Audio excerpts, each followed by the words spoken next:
Start.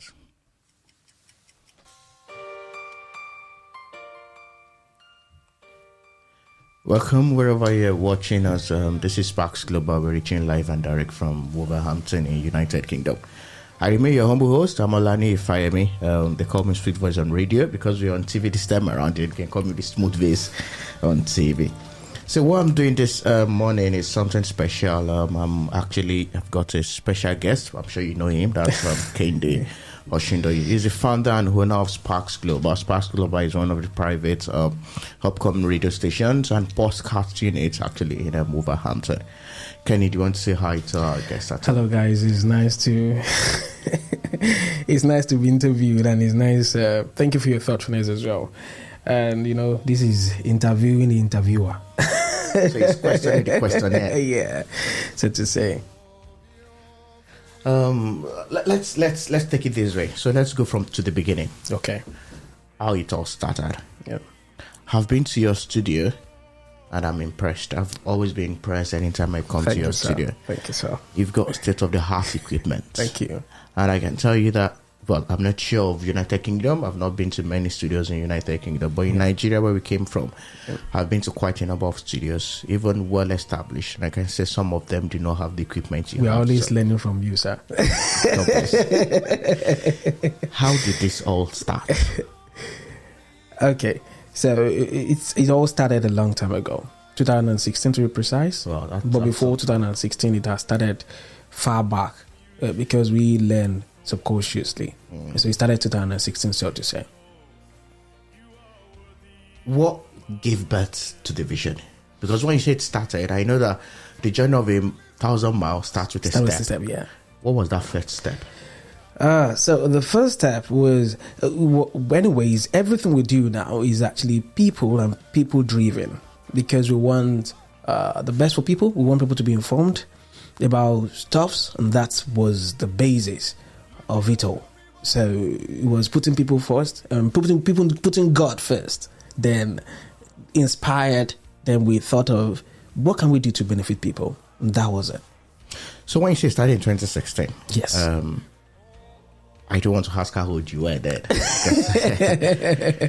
The question is, growing up, yeah, did you always know you were going to be a media person? Were there signs that could suggest that you were going to be a media person? Or did you just wake up one day and said, yeah, now I'm a media person? So thank you very much for that question. If you remember, I just said something that we learn in three ways. In the conscious way, we learn in the subconscious way, and we learn in the unconscious way.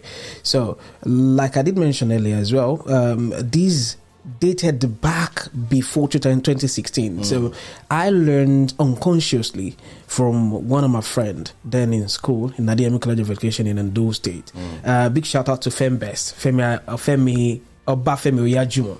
So that was a person. You will have to pay for hardware. So that was literally the person that sold this thing to me. He sowed the seed then. That time I used to criticize him, to be fair. I used to criticize him. I could remember those times he went to buy home theater, and we'd be in the corner of the room doing a low tweet. So I used to tell him, I said, guy, what is all this rubbish you're doing in the corner of the room? And I never knew that was something that will bet what we're seeing today. Yeah, that's inspiring. That's inspiring. So you've mentioned people, or you've mentioned someone. I'm not going to mention name because next time you mention a name on this program, you will have to pay for advance. And I'm serious. Oh yeah, all right. So you've mentioned people. Yes. What role do people play in helping others to achieve their dreams? So I'm going to split it in two ways. Okay. Positively and negatively. Are there things that people have done that you would say, no, if not because of these actions by these people, I probably would not have been here? Yeah. And then on the flip side, are there things that people have done that if you had paid attention to them, you probably would not be here today? So, it's now you've said it's in two sides. So The first side, which is positive, I'm going to be mentioning names and just let them know, because those are people that have actually been a part of the journey, so to say, so far. And on the other flip side, those people that discouraged me, I will not mention their names. Well, they know themselves.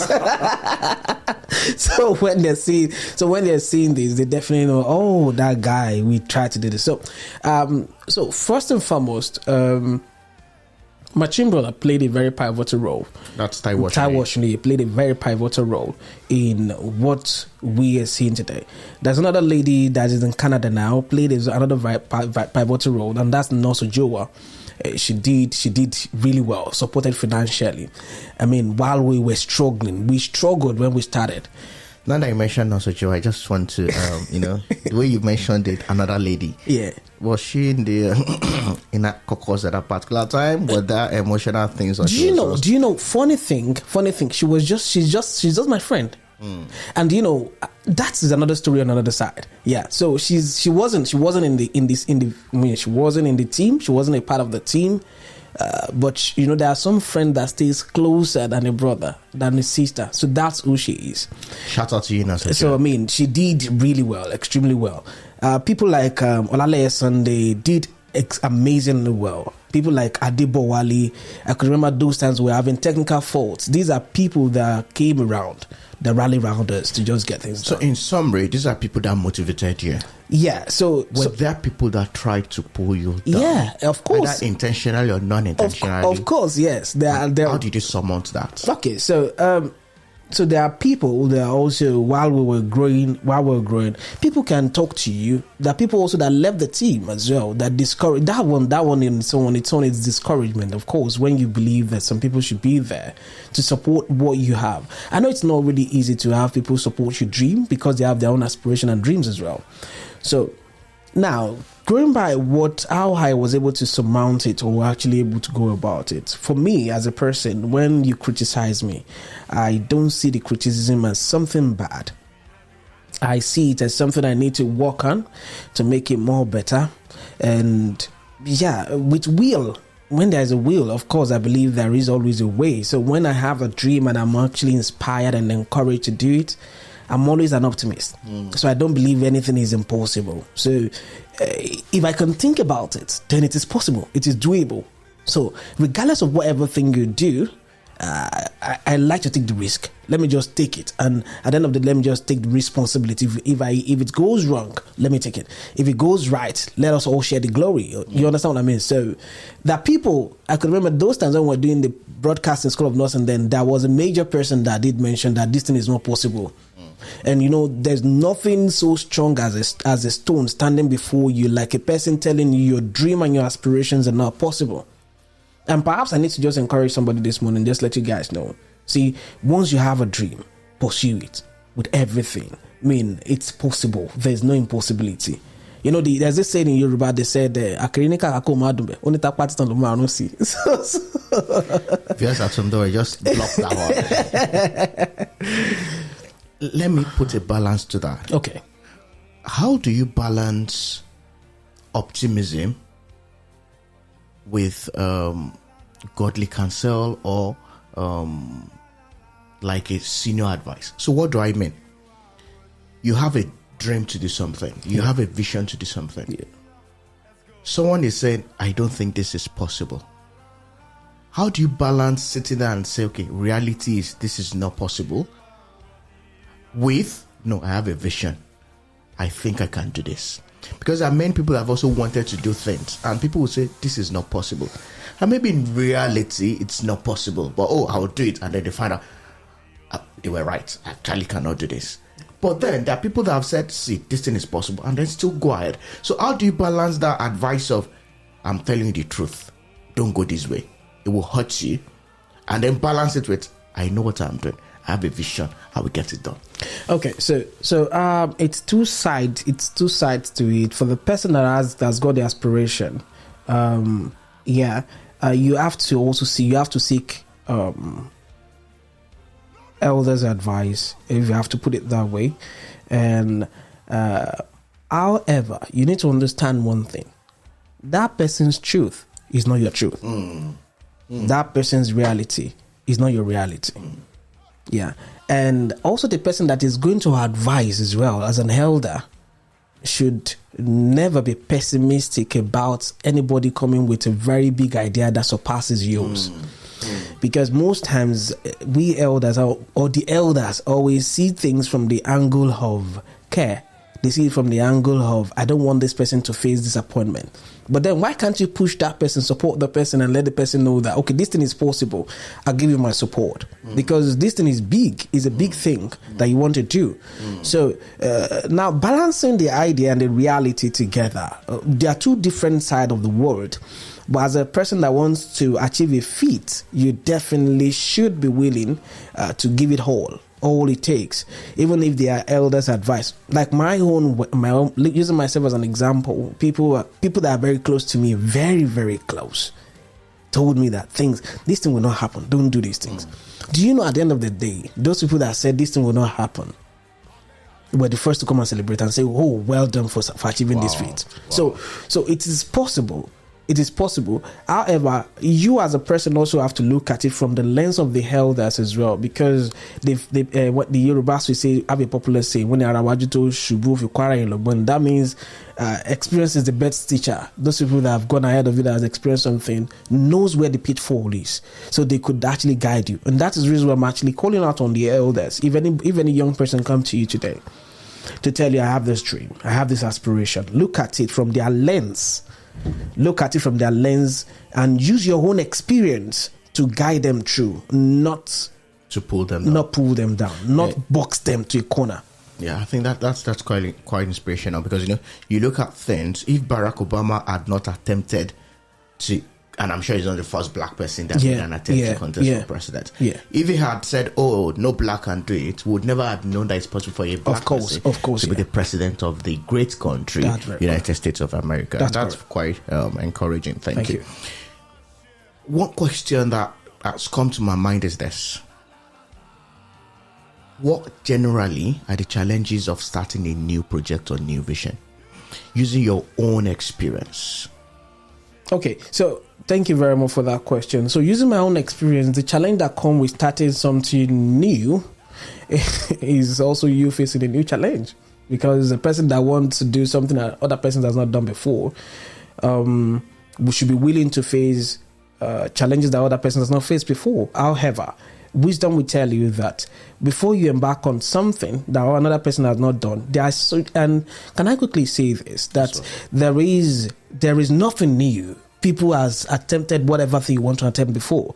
So it's very wise for you to go back and just ask those people that have done it before, okay guys, I want to do what you've done before, but now on a larger scale. Now that I researched and I found that you're the person that have done it before. What were your pitfall? Why didn't you go further? So their own stopping point will be your own beginning point. So you don't need to go through the hassle they've gone through, because they will be able to give you more advice and information about what they've done before. So if you want to do something new, you'll be willing to feel the challenge that other person has not felt before. However, you should be wise to reach out to those people that have actually done it before. Thank you for that. Let's go now to the core of media business itself. Oh, right then. To the core of media business. Yeah. Content creation is a major thing. It is. In media. Yeah. If you cannot create content, then you lose the business. That's correct. The other flip is that if you have the same content, it becomes monotonous. So you have to keep creating new content that your audience would like. Yeah. How do you go on to ensure that you have the right content? One, also the right content that appeals to people without necessarily coming up as being wrong or rude. Let me give you an example. Okay. So because there is a new, I'm sure you heard about it, Nathan Abbasi had to sue some people in Nigeria recently because they brought out some false information about him. Yeah. And the guy, when he was arrested, he said because he doesn't have enough followership on his media platform.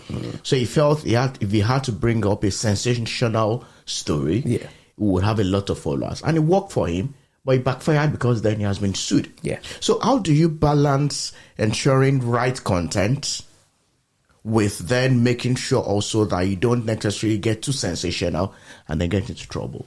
Okay, thank you very much for that question. And you see, one thing about content creation, obviously, should, I think, creating content should address, any content should address the pressing problem of your audience. Yeah. But you know, these days people are becoming very desperate about getting followership and this and this and that. So what I'll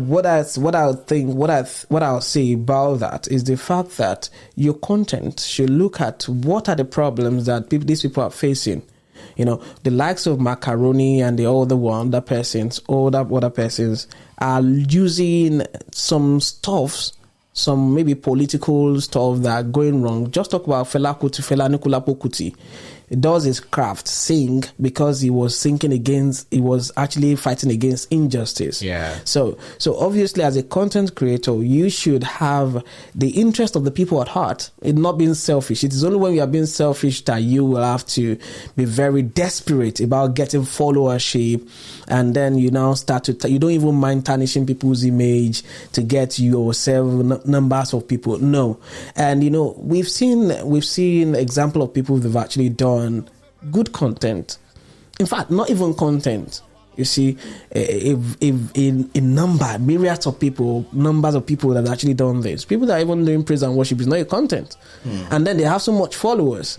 And it's just because they've already understand that these people need these things. They need the worship to go online.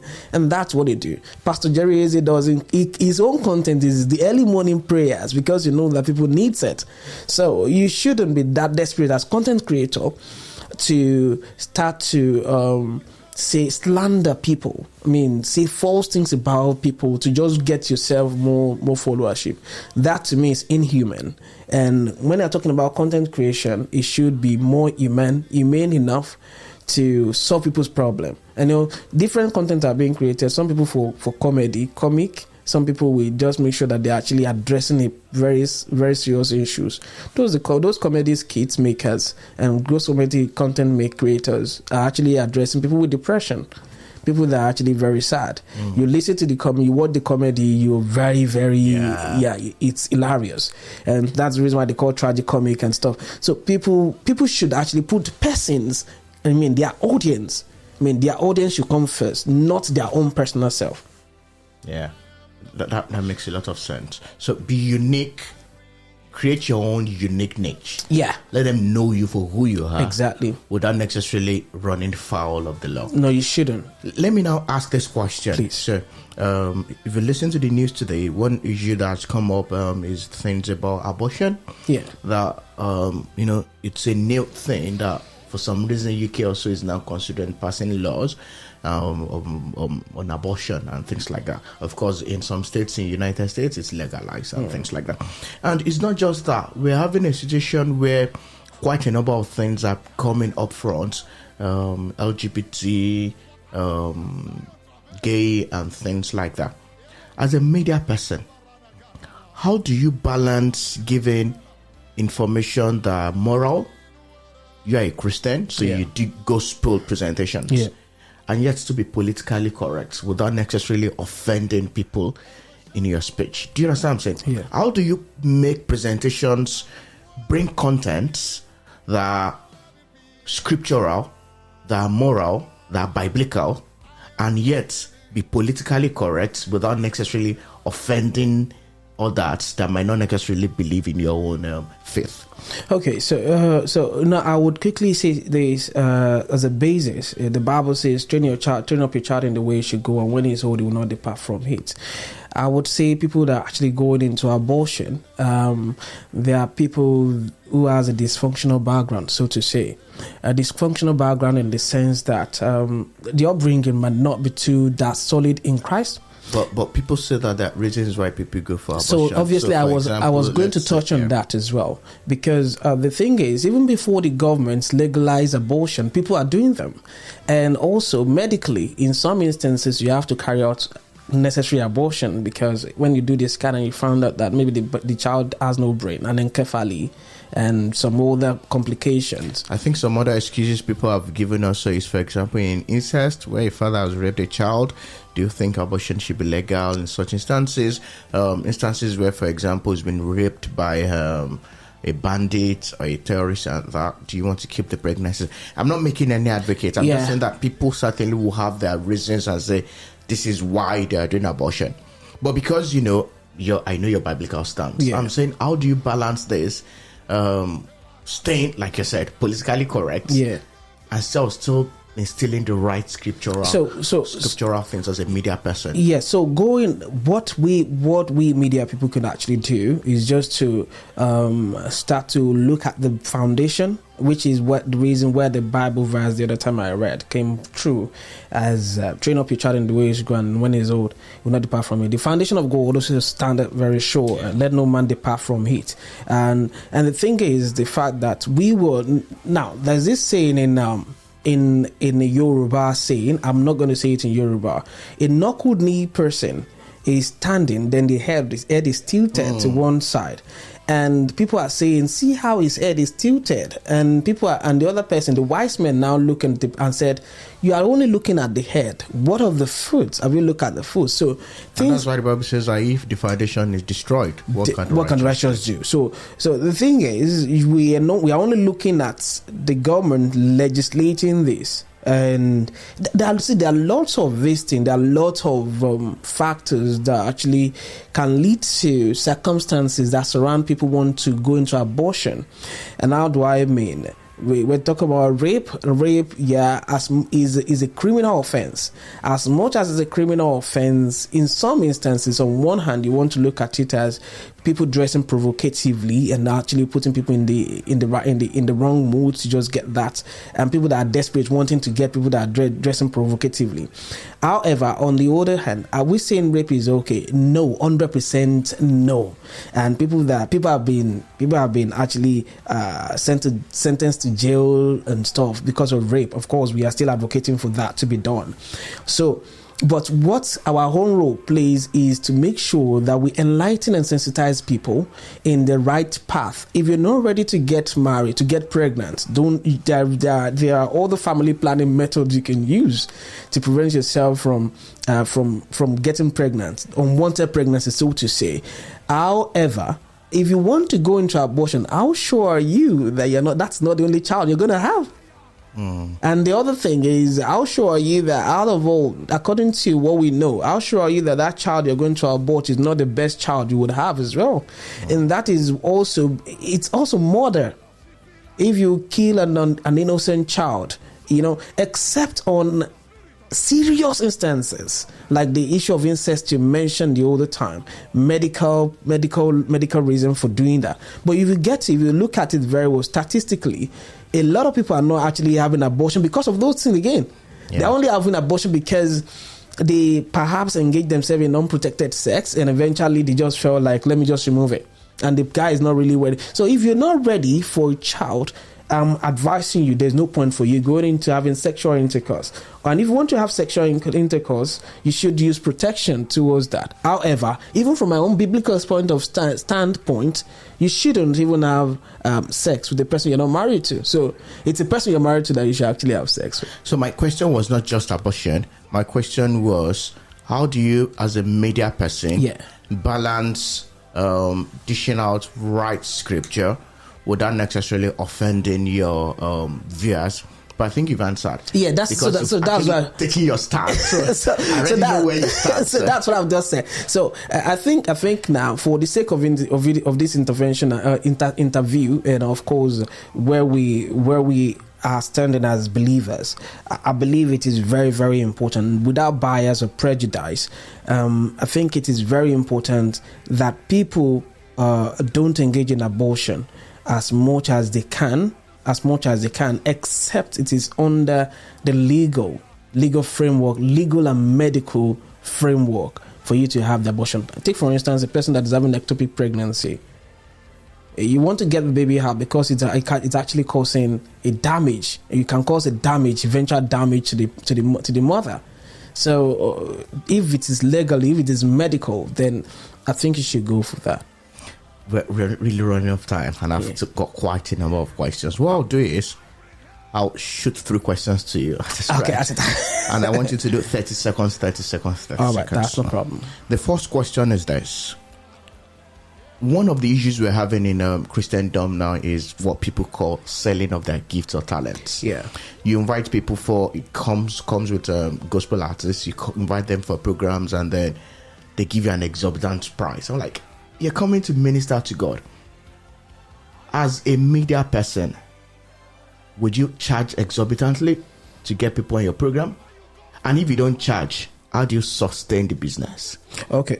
Thank you very much. So for individuals, we're given gifts. We're given gifts by God, but for individuals, their convictions differs, and we should not also underestimate the fact that some of these people that has got this gift has worked very hard to where they are at the moment, and they are not doing another job besides the gift they've got. So you agree that they should charge exorbitantly? So I would not agree that it's charged exorbitantly. And how do I mean? As believers, if you know that you're working for, it's God you're working for. For some music ministers, don't actually charge at all. But then you definitely have to look at it and say, okay, the church also most times also have a role to play in terms of giving to people. You give out when a person has come to bless you. You should also be willing to give generously. I think you're right about that, but I think the challenge also is that you go and minister in some places and they give you an oil, you open it. Yeah. You can't even pay for your transport fare. What of the people you've brought? So I think that's why people are like, oh, okay, I can't just wait for the honor. So it's just people now trying to raise a standard. I mean, just put a caveat on it and say, you can't invite me to your church. If I tell you, give me anything, you might decide to just give me £1, £1. And it just felt like, okay, I know my worth. I know my self-worth. But however, we have big ministers that doesn't even ask for money. They tell you, give us whatever thing you have, because you know that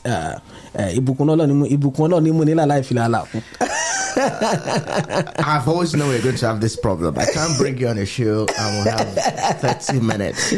I still got questions. It's a hot seat. I have to be sincere with you. Who is Kehinde Osundeyi? That's a very big question.